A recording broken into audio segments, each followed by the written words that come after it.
दिल्ली में लॉकडाउन लौटने वाला है। हर एक के जहन में ये सवाल इसलिए इस वक्त खड़ा हो रहा है क्योंकि दिल्ली के मुख्यमंत्री अरविंद केजरीवाल की ओर से एलजी अनिल बैजल साहब को एक चिट्ठी लिखी गई है जिसमें साफ साफ लिखा गया है कि कोरोना के बढ़ते और एक्टिव केस को देखते हुए राजधानी दिल्ली में लॉकडाउन आंशिक रूप से फिर से लगाया जाए।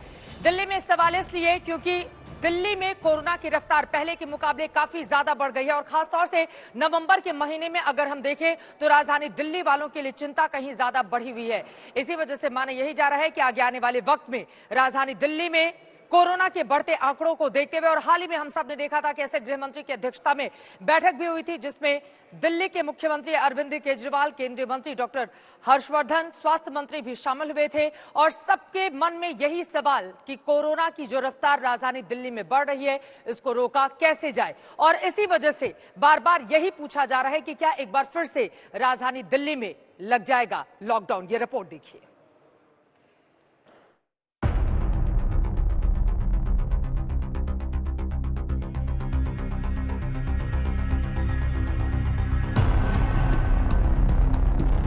कोई भी राज्य सरकार अगर कहीं कोई लॉकडाउन लगाना चाहती है, एक जनरल प्रस्ताव केंद्र सरकार की अप्रूवल के लिए भेजा जा रहा है।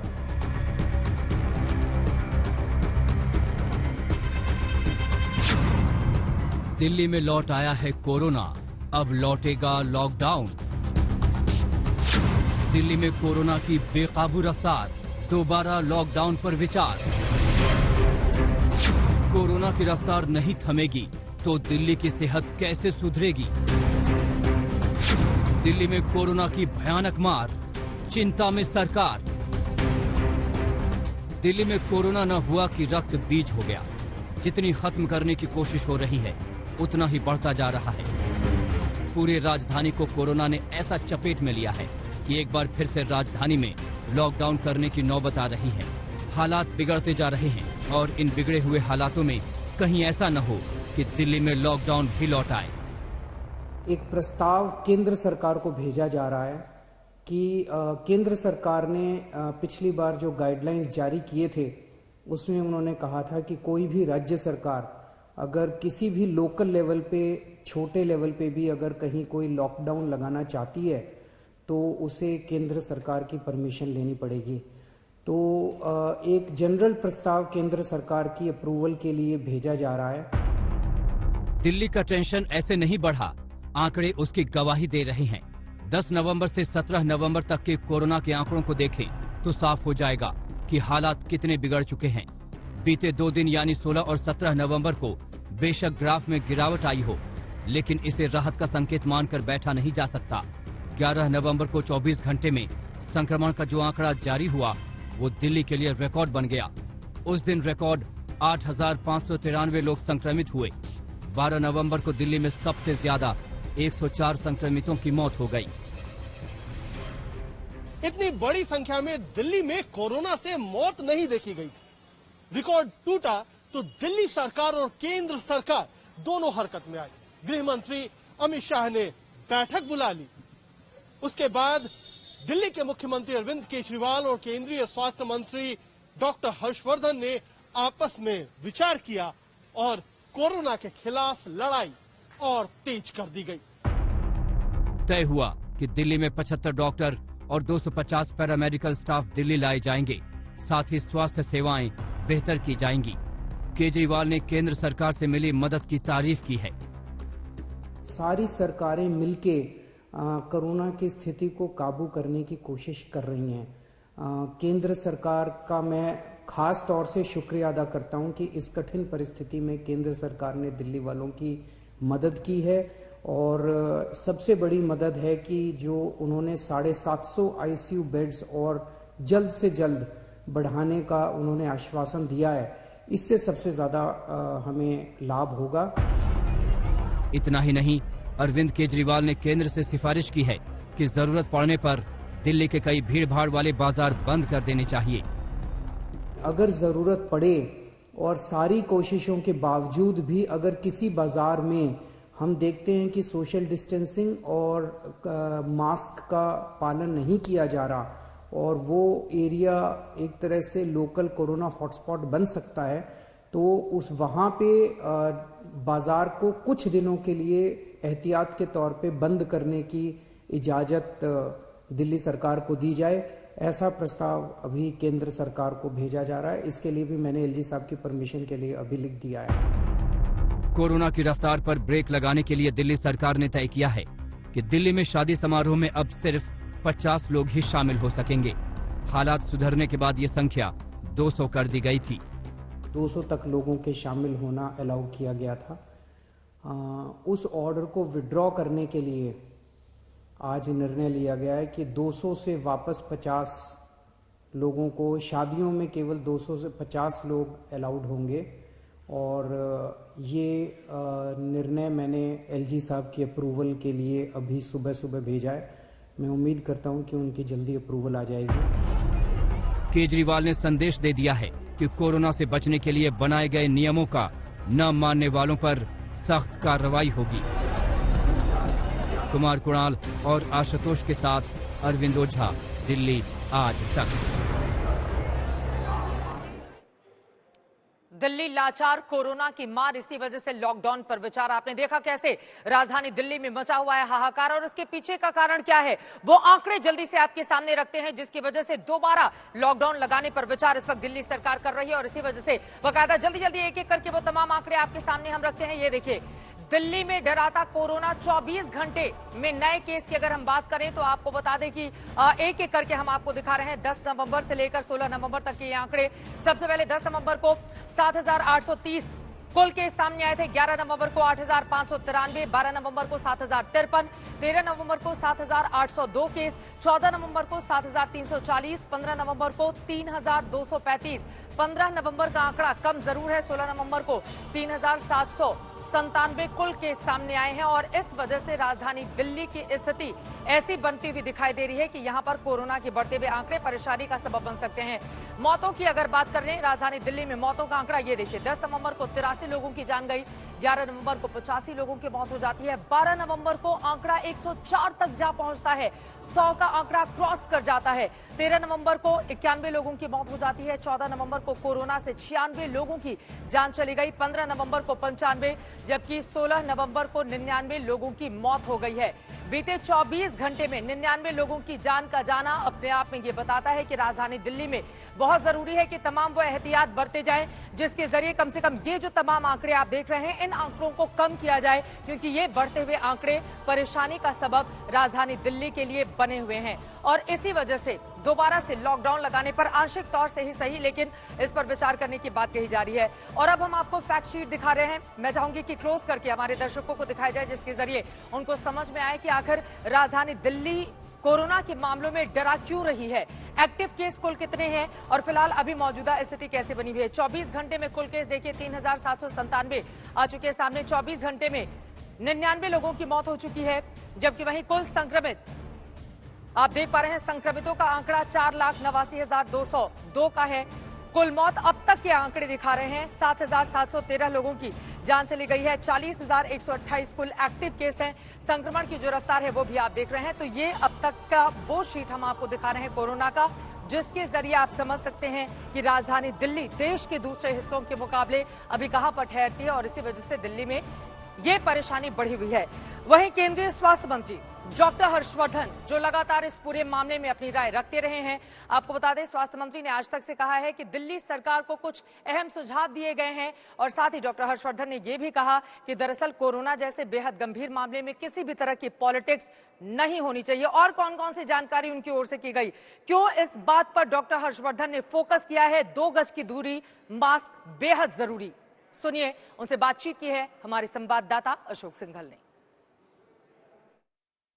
डॉक्टर साहब, दिल्ली में जो स्थिति बनी है, लगातार मौतें हो रही हैं, बढ़ती जा रही हैं आंकड़ा, और कोरोना के केसेस बढ़ते जा रही हैं, तो इसको निपटने के लिए क्या तैयारियां की गई है और क्या वजह है इसकी? देखिए, भारत सरकार तो पहले ही दिन से, आज 10 महीने से ऊपर हो गया, हम 11वें महीने में है। पहली मीटिंग 8 जनवरी को हुई थी स्वास्थ्य मंत्रालय में। तब से खाली दिल्ली नहीं, देश की सब सरकारों को सब प्रकार की गाइडलाइंस, सब प्रकार की मदद, सब प्रकार का इक्विपमेंट, जो जो कुछ आवश्यक है सब कुछ दे रहे हैं।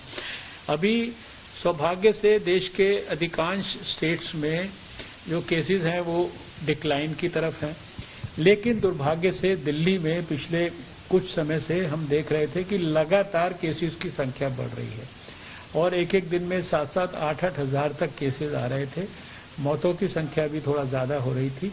तो इसके कारण जैसे बीच में भी ये स्थिति आई थी 4-5 महीना पहले, तब भारत सरकार ने, वैसे तो हम लगातार जो है वीडियो कॉन्फ्रेंसेज दिल्ली के साथ और सारे स्टेट्स के साथ, सबके साथ लगातार इस 10 महीने से करते आ रहे हैं, मंत्रियों के साथ भी करते आ रहे हैं। लेकिन 4-5 महीने पहले प्रधानमंत्री जी ने गृह मंत्री जी को और स्वास्थ्य मंत्री को, दोनों को कहा कि आप दिल्ली के लोगों के साथ बैठ के और नए सिरे से स्ट्रैटेजी प्लान कराइए, उनकी मदद करिए। हम लोगों ने उनके लिए पिछले समय में 4-5 महीना पहले मीटिंगें की थी। आप जानते हैं कि गृह मंत्री जी ने स्वयं इनिशिएटिव लिया और फिर बहुत सारी चीजें उनको सहायता के रूप में दी गई, टेस्टिंग कैपेसिटीज से लेकर और जो होम टू होम सर्वेस थे, और उसका परिणाम भी देखने को मिला कि दिल्ली के अंदर स्थिति जो है वो कंट्रोल में आई, बेहतर हुई। लेकिन अभी क्यों बढ़ रहे हैं? अभी जो फिर से केसेस जो लगातार बढ़ते आ रहे थे, इसके कारण दोबारा से जो है भारत सरकार को इसमें इंटरवीन करने की जरूरत पड़ी। और गृह मंत्री जी ने, आप जानते हैं कि पिछले सप्ताह के अंदर जो है स्वयं मीटिंग ली है अपने, वो होम मिनिस्ट्री में भी जो है और कई लेवल्स पर मीटिंग कर रहे हैं और हमने दिल्ली सरकार को कुछ सुझाव दिए हैं उनकी सहायता करने के लिए। जो जो हम कर सकते हैं वो चीजें सब हमने स्ट्रेंथन की हैं। टेस्टिंग की कैपेसिटी बढ़ाने की बात हो, जो आइसोलेशन के बेड्स बढ़ाने की बात हो, आईसीयू के बेड्स को बढ़ाने की बात हो, मोबाइल लैब्स को क्रिएट करने की बात हो, गाइडलाइंस के अंदर और ज्यादा परिवर्तन करने की बात हो, या जो जो कुछ जहां जहां आवश्यक है वो सारे स्ट्रेंथन करने के लिए भारत सरकार ने गृह मंत्री जी की अध्यक्षता में मीटिंग करके सभी संबंधित भारत सरकार के भी और दिल्ली सरकार के भी अधिकारियों को और वहां की सरकार को जो है निर्देश दिए। लेकिन वजह क्या मानते हैं? दिल्ली में ढंग से केसेस का बढ़ना, मौतों का आंकड़ा बढ़ना, कहाँ कमी रह गई? क्या वजह, क्या आपको लगता है कंट्रोल करने में या कुछ भांपने में स्थिति कमी रह गई है? इसके बारे में कुछ भी किसी को ब्लेम करना ये तो मैं उचित नहीं समझता, लेकिन ये सच्चाई है कि दिल्ली के अंदर जो है, जब देश में केसेस का डिक्लाइन हो रहा था तो दिल्ली में केसेस जो है वो उनका सर्ज हो रहा था और उस नाते ये प्रोएक्टिव इंटरवेंशन जो है ये आवश्यक था, वो भारत सरकार ने किया है। और हमारे को लोगों को ये बार बार कहना है, दिल्ली के लोगों को, कि बाकी सारी चीजें एक तरफ हैं, लेकिन सबसे महत्वपूर्ण है कोविड एप्रोप्रिएट बिहेवियर।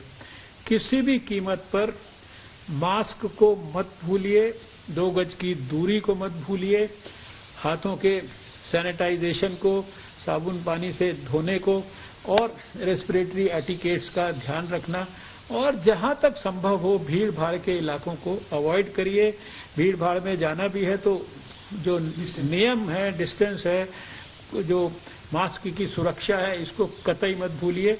ये अगर होगा ठीक से तो जहां जहां होगा वहां स्थिति में सुधार होता है। डॉक्टर साहब, आंशिक लॉकडाउन की भी सिफारिश की है केजरीवाल ने, होम मिनिस्टर को भेजा है कि जहां जिन बाजारों में कोरोना के केसेस बढ़े हैं या बाकी जगह पे आंशिक लॉकडाउन के लिए सिफारिश। देखिए, अभी इसके बारे में मुझे कोई जानकारी भी नहीं है और ये विषय जो है जब डिस्कशन के अंदर अगर कोई आएगा तभी कोई इसके बारे में कमेंट कर सकता है। लेकिन मुझे लगता है कि शायद सबसे जो आवश्यक है वो है ये प्रिकॉशंस। ये प्रिकॉशंस अगर नहीं किए और बाकी सब कुछ करते रहे तो भी शायद इतना लाभ नहीं होगा। तो लोगों से बार बार यही हाथ जोड़ के अपील है कि आप प्रॉपर प्रिकॉशंस को लेने में कोई कोताही ना करें किसी किस्म की। कोविड आपका बाल बांका भी नहीं कर पाएगा अगर आप ठीक से मास्क का इस्तेमाल। वेव 3 का पीक कहा जा रहा है दिल्ली गवर्नमेंट की, जा चुका। आपको क्या लगता है वेव 3? ये इस तरह के शब्दों का प्रयोग करना, कौन सी वेव है कौन सी पीक है, कम से कम मैं नहीं करता, क्योंकि इसको ना तो कोई वैज्ञानिक दृष्टि से इस तरीके से कहा जा सकता है। लेकिन इसमें कोई शक की बात नहीं, आप इसको पीक का नाम दीजिए, इसको पहली पीक या दूसरी पीक या तीसरी पीक। अब ये कम से कम मैं इस तरह का कोई कमेंट नहीं करना चाहता, लेकिन इसमें कोई दो मत नहीं कि दिल्ली में केसेस बाकी देश की स्थिति के मुकाबले निश्चित रूप से उल्टी दिशा में, यानी बाकी देश में अगर कम हो रहे हैं तो यहाँ दिल्ली में बढ़ रहे थे। ये स्थिति हमने सबने देखी है पिछले समय में। हर्षवर्धन जी, एयरलिफ्ट भी किया जा रहा है सेंट्रल गवर्नमेंट के द्वारा डॉक्टरों को जो जरूरी चीजें। हमने भारत सरकार की तरफ से सारे जो सहयोग करने के जितने भी पैरामीटर्स हो सकते हैं, मान लीजिए डीआरडीओ का अस्पताल है, छतरपुर में अस्पताल है, वहाँ बेड्स बढ़ाना है, आईसीयू बेड्स बढ़ाना है, उनके लिए डॉक्टर्स की नर्सिस की और जरूरत है। तो जिन स्टेट्स के अंदर जो है मान लीजिए डॉक्टर्स और नर्सिस उतनी ज्यादा उनके ऊपर प्रेशर नहीं है, तो वहां से उनको यहाँ पर लेकर आना, या दिल्ली के अंदर जो है रिटायर्ड नर्सिस को, रिटायर्ड डॉक्टर्स को इनका इस्तेमाल करना, या फिर दिल्ली के अंदर प्राइवेट अस्पतालों के अंदर जो है सरकार के विभिन्न डिपार्टमेंट्स की टीम्स को भेजकर इंस्पेक्शन कराना, वो सब सहयोग हमने करने के लिए अपनी तरफ से प्लान आउट किया है और उसको ऑलरेडी कर रहे हैं। एक सवाल हो रहा है वैक्सीन को लेकर के, डॉक्टर साहब अभी क्या स्टेज है और पहला टीका कब तक लग पाएगा? देखिए, ये डेट देना बहुत मुश्किल है, लेकिन वैक्सीन के रिसर्च के मामले में भारत के वैज्ञानिक जो है दुनिया के वैज्ञानिकों की तरह बहुत अच्छी तरह से काम कर रहे हैं। जैसे उसके जो कामयाबी के रिजल्ट्स आएंगे तो देश के सामने उनको प्रस्तुत किया जाएगा। पहले आपने भी मेरे को इंटरव्यू देते हुए कहा था कि अगले साल के शुरू तक वैक्सीन आ जाएगा, आज भी इस बात पे कायम है? निश्चित रूप से अगले साल के अंदर वैक्सीन आएगा और अगले साल के शुरुआती महीनों में ही आएगा। तो चलिए, अगले साल में बहुत ज्यादा वक्त है नहीं। डॉक्टर हर्षवर्धन की ओर से कम ये एक अच्छी खबर दी गई है कि बहुत जल्द अब कोरोना वैक्सीन आ जाएगा। जाहिर तौर पर वैक्सीन का इंतजार पूरा देश इस वक्त कर रहा है, जिस तरह के आंकड़े लगातार बढ़ते हुए चले जा रहे हैं। लेकिन आपको बताते चले, राजधानी दिल्ली में हालत खराब है। इसी वजह से दोबारा से लॉकडाउन की बात बार बार निकलकर सामने आ रही है। अस्पतालों में बेड कम पड़ रहे हैं। अस्पतालों की स्थिति क्या है, लोकनायक अस्पताल से इसी का जायजा लिया है मेरे सहयोगी श्वेता सिंह ने। देखिए उनकी ये रिपोर्ट। कोरोना के मामले जैसे जैसे बढ़ रहे हैं, वैसे दिल्ली अपने सबसे बुरे दौर से गुजर रही है।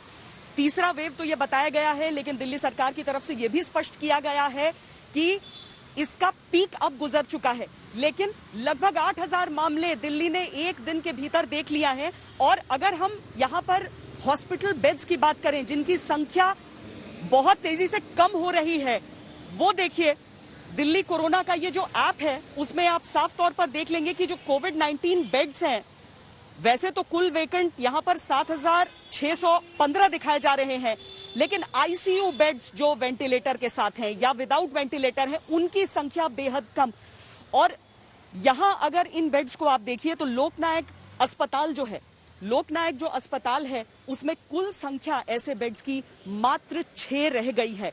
और इसीलिए बहुत तेज रफ्तार से कोशिश ये की जा रही है कि अलग अलग हलकों से मदद मिल सके। जो पैरामिलिट्री फोर्सेस के डॉक्टर्स हैं और उनका जो मेडिक स्टाफ है, उनकी तैनाती की जा रही है, ताकि दिल्ली जिस समस्या में है उससे उबरने में मदद मिल सके। हालांकि एक आरटीआई के अनुसार जो पिछले हफ्ते जारी किया गया आंकड़ा था, उसके अनुसार जो दिल्ली में मौतें हो रही हैं, उसका 24% ऐसे मरीजों का है जो बाहर के इलाकों से दिल्ली में आए हैं। वैसे भी देश भर के अलग अलग राज्यों से, शहरों से दिल्ली आते हैं लोग अपने ट्रीटमेंट के लिए, और इसीलिए दिल्ली में जो चिकित्सा व्यवस्था है कोरोना को लेकर, उसे पूरी तरीके से दुरुस्त होना ही होगा। कैमरा पर्सन हितेश कुमार के साथ श्वेता सिंह, दिल्ली आज तक। राजधानी दिल्ली में एक मिनी इंडिया बसता है। देश के अलग अलग हिस्सों से लोग यहां पर आते हैं। बहुत सारे लोग इलाज के लिए भी आते हैं, लेकिन अभी जो हालात बने हुए हैं, यकीनन वो चिंता पैदा करने वाले हैं। वहीं ईस्ट दिल्ली से बीजेपी सांसद गौतम गंभीर ने कोरोना को लेकर दिल्ली सरकार पर करारा हमला बोला है। गौतम गंभीर ने कहा है कि अरविंद केजरीवाल को गृहमंत्री अमित शाह की याद तभी आती है जब पानी सिर के ऊपर चला जाता है। और क्या कुछ कहा है गौतम गंभीर ने, उनसे बातचीत की है हमारे संवाददाता ने, सुनिए। तो इसी तरीके से वो राजनीति करते हैं, क्योंकि पिछले 6 साल या फिर पिछले 1 साल में अब ये बता दीजिए कि उनको पता है कि कोविड के बेड्स की जो हालत थी, कितनी शॉर्टेज है। वो अपने फंड से या दिल्ली सरकार के फंड से तो उन्होंने एक भी कोविड सेंटर नहीं बनाया। हमने जो 60 बेड का कोविड सेंटर बनाया भी था, उसकी भी अभी 6 महीने से आज तक उन्होंने परमिशन नहीं दी है गरीब लोगों के लिए। सिर्फ एक टाई अप करवाना था उनको हॉस्पिटल से, और उन्होंने वो भी नहीं कराया। आज वहां पर जो 20-25 लाख हमने अपनी जेब से खर्च किया था, वो वैसे ही बर्बाद हो चुका है वहां पर। तो इस तरीके की राजनीति करना चाहते हैं और इस तरीके से दिल्ली का मसीहा बनना चाहते हैं वो। तो राजधानी दिल्ली में आरोप प्रत्यारोप का दौर भी जोरों पर है, लेकिन इन सब के बीच आपको बता दें बढ़ते हुए आंकड़े परेशानी का सबब, और सिर्फ राजधानी दिल्ली में ही नहीं बल्कि देश के बाकी हिस्सों के लोगों को भी बेहद सतर्क और सावधान रहने की जरूरत है, क्योंकि कोरोना की ये जो स्थिति अभी देखने को मिल रही है वो अपने आप में बेहद खतरनाक